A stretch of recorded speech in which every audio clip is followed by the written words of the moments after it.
Hey, this is DocHoliday, and wanted to walk through a little bit of the new raid that's available with Echoes of the Dead. This is Ost Dunhoth. This is the raid that's in Dunhoth. It's a 12-person raid, and you'll notice the different relics here. So these are the same colors of the relics that we saw earlier, just certainly much bigger. And this is the first gated area. There's actually only 2 areas that you can get to without having to go proceed through and defeat the content. So this first area is a bit of a puzzle. You'll see the ranger here is kind of trying to lead you along the way.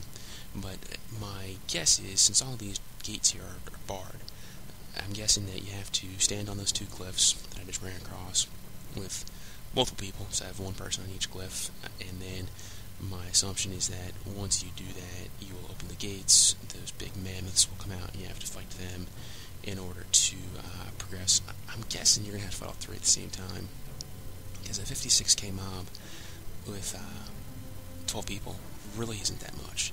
So I'm guessing that you have to do some combination of these glyphs in order to open those gates, and once you defeat the 3 mammoths, then the other gates will open up in some fashion. It doesn't look like that's those pathways are connected, so I'm not really sure how that's going to work. But some combination of that you'll have to go through and solve this puzzle in order to be able to go through. Now, you notice there was a pop-up when I stepped on one of them about laughter. I'm not sure if it's a good thing or a bad thing, but that certainly is an interesting thing to look at. And you notice here this pathway actually goes up.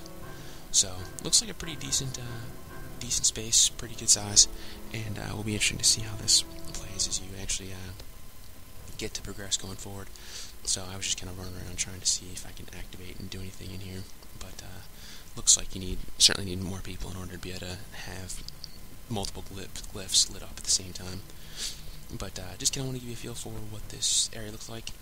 This is the second area that you can get to. This is kind of like an underground little cavern area. So this is certainly a much different look and feel from the upstairs, and these guys are mobs that are more what I was expecting from a raid. It's kind of a trash pull. You get a couple of elites, and there actually is a nemesis in there. And a couple of things I'm going to point out. First off, you notice they've got little swirly buffs there. I'm guessing one's a shield, one's probably damage.